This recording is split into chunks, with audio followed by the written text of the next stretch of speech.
જય શ્રી કૃષ્ણ ગુજરાતી મિત્રો, કેમ છો? આજે આ વિડીયોમાં આપણે જાણીશું હિંડોળા મહોત્સવનું મહત્ત્વ.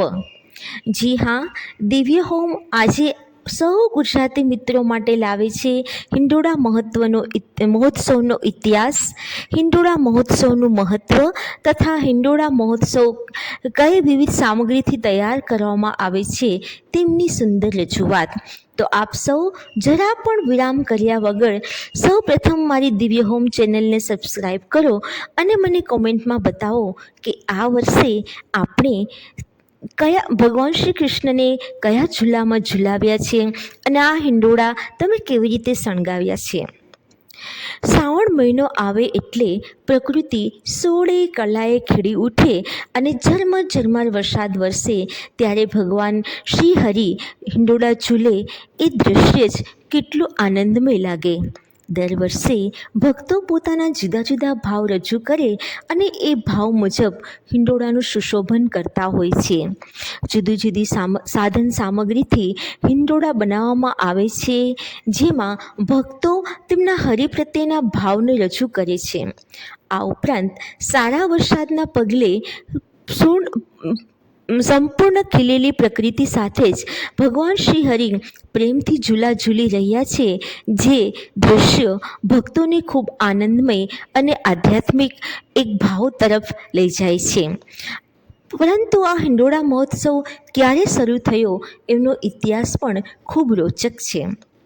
આજથી 5000 વર્ષ પૂર્વે વૃંદાવન ધામમાં ભગવાન શ્રી કૃષ્ણ અનેક બાળ લીલાઓ કરી ગયા, જેમાં શ્રી રાધા રાની સાથે શ્રાવણ માસમાં ઝૂલા ઝૂલવાની જે લીલાઓ તેમણે રચેલી એ લીલાઓને યાદગીરી રૂપે જ આપણે સૌ હિંડોળા મહોત્સવ મનાવીએ છીએ. શ્રી સ્વામિનારાયણ સંપ્રદાય પ્રમાણે શ્રી નિષ્કુળાનંદ સ્વામીએ શ્રી સ્વામિનારાયણ ભગવાન માટે સૌ પ્રથમ 12 બારણાનો અદ્ભુત હિંડોળો રચ્યો હતો અને વડતાલમાં શ્રી હરિને બેસાડીને ઝૂલાવ્યા હતા. પૂર્ણ પુરુષોત્તમ શ્રી સ્વામિનારાયણ ભગવાને મનુષ્ય સ્વરૂપે હિંડોળામાં બેસીને દિવ્ય લીલાઓ કરીને જે સુખ આપ્યા છે તેની સૌને સ્મૃતિ થાય એટલા માટે પણ ઘણા ખરા સ્વામિનારાયણ મંદિરોમાં દર વર્ષે અષાઢવદ બીજથી શ્રાવણવદ બીજ સુધી 1 માસ માટે હિંડોળા ઉત્સવ ઉજવાય છે. આ ઉપરાંત ભારત દેશના દરેક શ્રી કૃષ્ણ મંદિરમાં, ઇસ્કોનના મંદિરમાં પણ આ ઉત્સવ ખૂબ ધામધૂમથી ઉજવવામાં આવે છે, જેમાં ભક્તો ભગવાન પ્રત્યે ભગવાનની અનેરી લીલાઓ યાદ કરી અને ભગવાન પ્રત્યે પોતાની ભક્તિ વ્યક્ત કરે છે. પરંતુ આ હિંડોળા ઉત્સવ કેવલ સુશોભનનો ઉત્સવ નથી. આ ઉત્સવ આપણને જીવનમાં અનેક પ્રકારની પ્રેરણા અને ઉપદેશ પણ આપે છે. હિંડોળાના મહોત્સવમાંથી જનતાને અનેક પ્રકારનો ઉપદેશ અને પ્રેરણા મળે છે. જેમ હિંડોળામાં વ્યક્તિએ સાંકળ પકડી રાખવી પડે છે, તેવી જ રીતે જીવનના હિંડોળામાં પણ સંયમ તથા સાવધાનીની સાંકળ પકડી રાખવી ખૂબ જરૂરી છે, નહીં તો ક્યારે પડી જવાય તેની ખબર જ ન પડે. જીવનમાં પણ ઝૂલાની જેમ ચડતી પડતી આવવાની અને જવાની, સુખ દુઃખના સમય આવવાના અને જવાના, પરંતુ આપનું મન હરિના સ્મરણમાં વ્યસ્ત રહે અને હરિને હૈયાના હિંડોળે ઝૂલાવવાની પ્રક્રિયા આપણે મનોમન ચાલુ રહે તે માટે આ હિંડોળા ઉત્સવ સૌ કોઈને સદાય ભગવાનનું દિવ્ય અખંડ સ્મરણ રહે અને જીવનમાં ઝૂલામાં સદાય સંયમ, સાવધાની અને સમજણ રહે તેવી જ પ્રાર્થના કરવામાં આવે છે. તો આ હિંડોળા મહોત્સવનો ઉપદેશ પણ ખૂબ સારો છે. મારા હરિ ઝૂલે છે સોનાના હિંડોળે અને રૂપાની ડોરથી હુંરી ઝૂલાવો.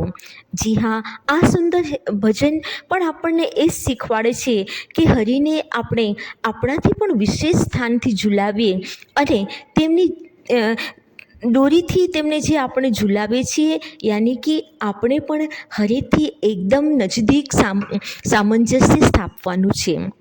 આજના વાતાવરણ અને આજના યુગ પ્રમાણે આ મનમોહક હિંડોળા અનેક સામગ્રીથી બનાવવામાં આવે છે.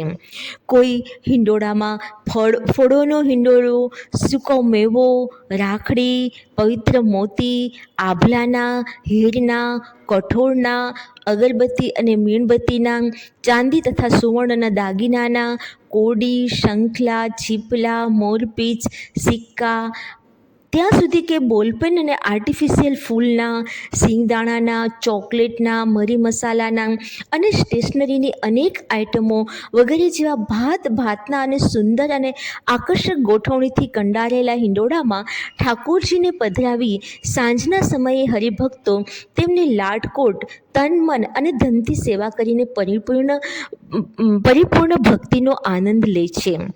આ હિંડોળા ઉત્સવ દરમિયાન ભગવાન શ્રી હરિની શ્રી વિગ્રહ મૂર્તિ તેમના ગર્ભગૃહમાંથી બહાર નીકળી અને હિંડોળામાં તેમને પ્રસ્થાપિત કરવામાં આવે છે તથા ભક્તો તેમને ઝુલાવવાનો ખૂબ આનંદ લે છે અને 1 મહિના પછી તેમને ફરીથી તેના શ્રી વિગ્રહને ગર્ભગૃહમાં રાખવામાં આવે છે. આ વર્ષે આ હિંડોળા મહોત્સવ લગભગ 2 માસ સુધી ચાલશે, જેમાં ભક્તો દરરોજ જુદા જુદા પદાર્થોથી ભક્તિભાવપૂર્વક હિંડોળાને શણગારશે, રેશમની દોરીથી હરીને ઝુલાવશે તથા ભાવવિભોર બનીને ઉત્સવ બનાવી માણસનું જીવન જે શુષ્ક થતો અટકે છે અને એમને રસમય બનાવવાનો પ્રયાસ કરશે. ભાવપૂર્ણ અંતઃકરણથી જો ઉત્સવ ઉજવવામાં આવે તો જીવનમાં આનંદનું નિર્માણ થાય છે. આ જ હિંડોળા ઉત્સવનો એક ઉપદેશ છે. તો આવો આપણે સૌ આપણા ઘરે જ સુંદર મજાના હિંડોળા શણગારીએ, તેમાં ઠાકોરજીને બેસાડી, શ્રી રાધા રાણીને પણ સાથે બેસાડી શ્રી રાધા કૃષ્ણની અપ્રતિમ લીલાઓનો આપણે આંતરિક ઉત્સવ ઉજવીએ. એકવાર ફરીથી દિવ્ય હોમથી સૌ ગુજરાતી મિત્રોને જય શ્રી કૃષ્ણ, નમસ્કાર, ધન્યવાદ.